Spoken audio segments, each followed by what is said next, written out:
What's up, guys? What's going on, y'all? It is 11 o'clock on a Sunday night. I'm sitting in the car in the dark.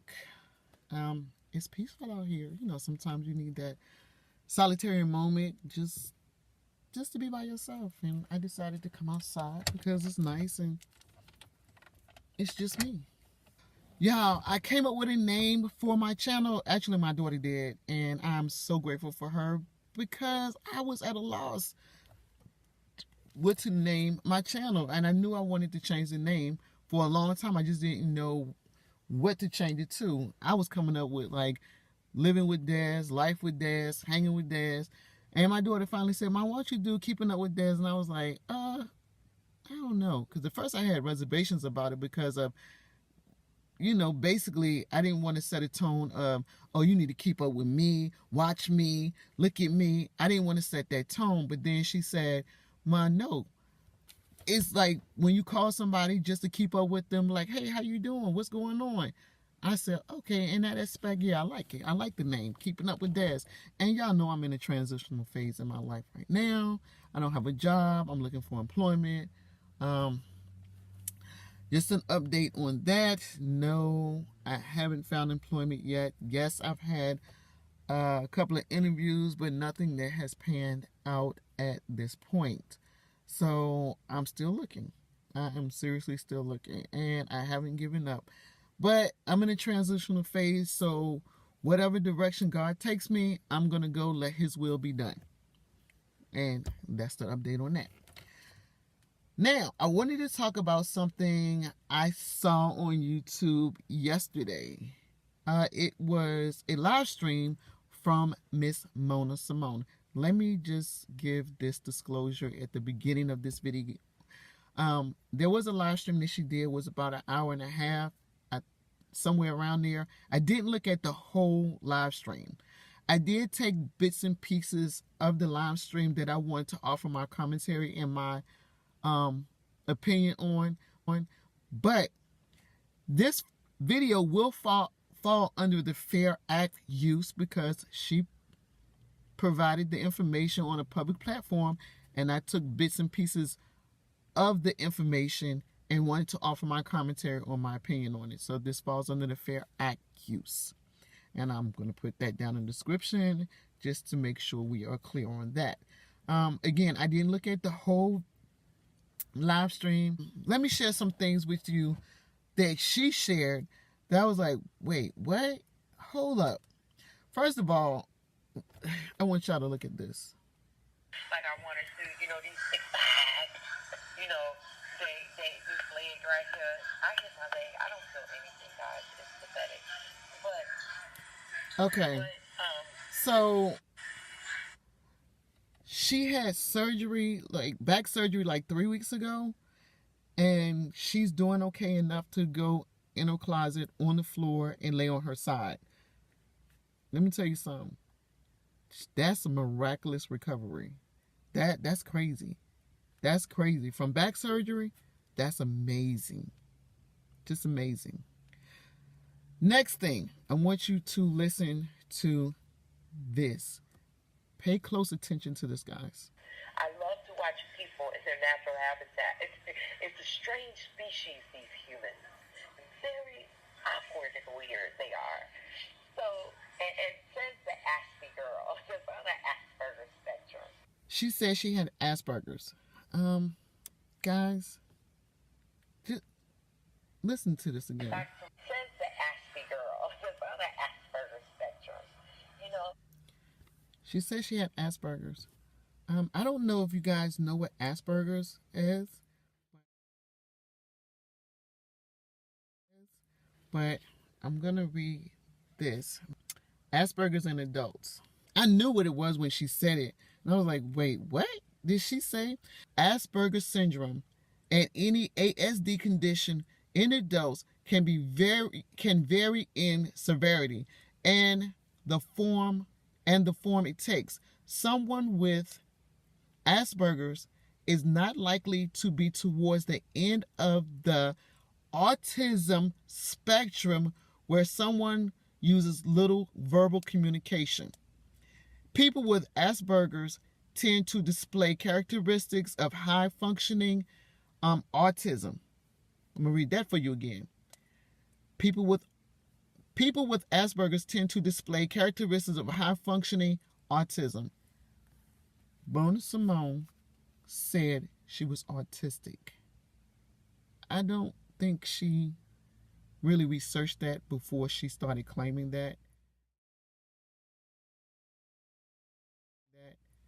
She said she was autistic. Now, this is a mental disability. So let's just be clear. It's autism.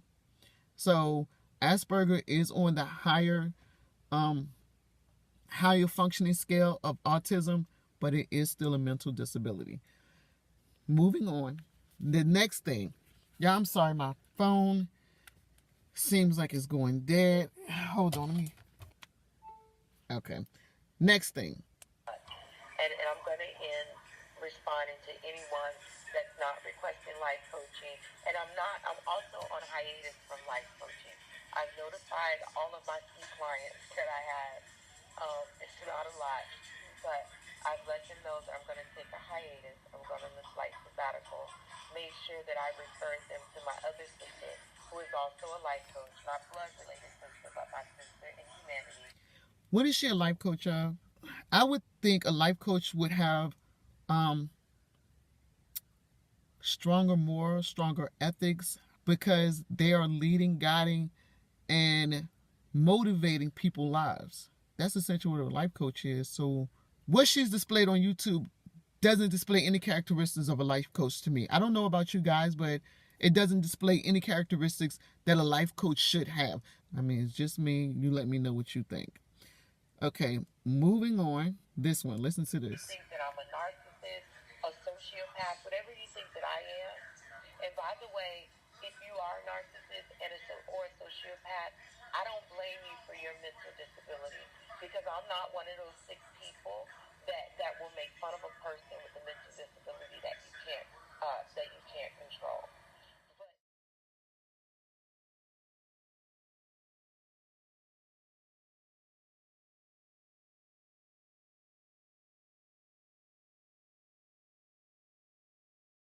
Let me just say this. A narcissist and a sociopath are not mental disabilities, guys. They are character flaws. Having Asperger's, that is a mental disability because it's autism. Being narcissistic or a sociopath is not a mental disability. It is a character flaw. A narcissistic person or a sociopath, they don't care how they make you feel. They care how you make them feel. That's not a mental disability. That is a character flaw. Just to be clear. Just to be clear. And if you have 6 degrees, you would think you would know that. Not challenging your degrees, but when you have that many degrees, it seems like you would have an understanding of a character flaw and a mental disability. Just saying. Okay, so this is another one that was concerning to me when I heard it. I was like, what? There are some things about my life that I'm not at liberty to speak with nobody about. And I can't say specifically what that is.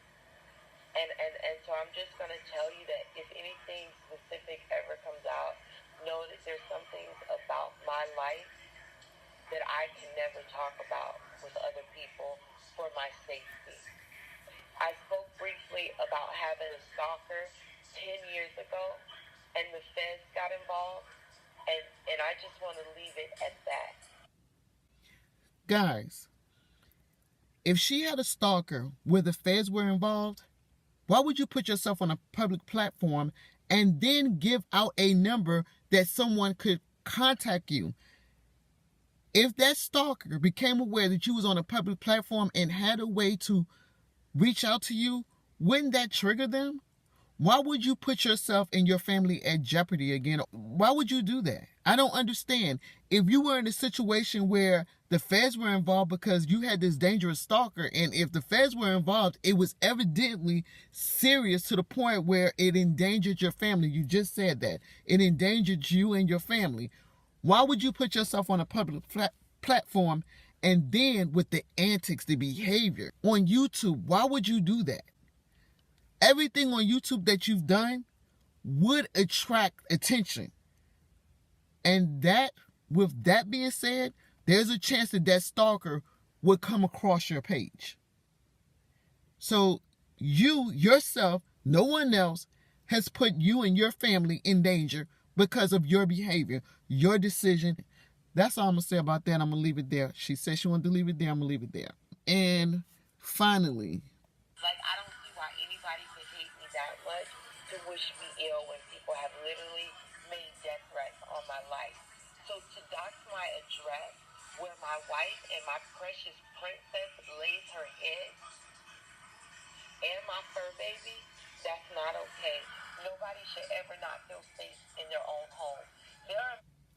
I agree 100% with her in this case.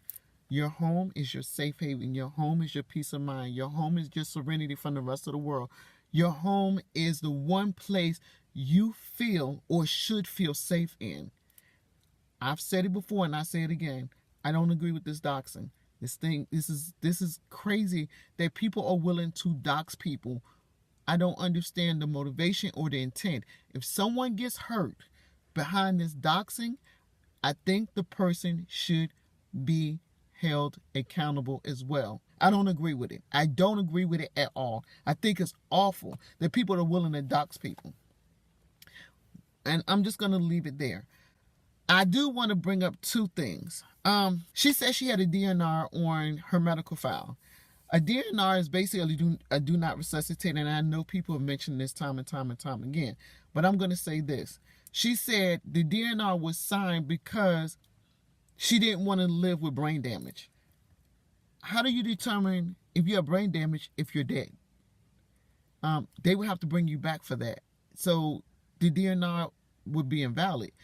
Do you want them to resuscitate you or do you not want them to resuscitate you? Because if you code and they call it code blue and you have a DNR, they're not going to resuscitate you. So no one would know if they're going to be brain damage. So they're not going to resuscitate. The second thing, and the biggest thing, let me tell y'all something. We had a behavioral health unit in the hospital I worked in. If you come into the hospital right after attempting suicide, yes, generally there is a 72-hour mandated hold when you go into the behavioral health unit. Generally, there is a 72-hour mandated hold for 5150. However, that is at the discretion of the attending physician and the attending psychiatrist. So, yes, generally 72 hours. However, that's at the discretion of the attending physician and attending psychiatrist. They cannot let you go without feeling confident that you won't commit suicide. Hospitals across the United States are generally governed the same way. Anyway, I'm going to go ahead and end this here, guys. Don't be led astray. Just fact check. Think for yourself. Be critical thinkers. With that being said, guys, I'm going to end that here, and I'll see you next time with Keeping Up with Des. Bye, guys.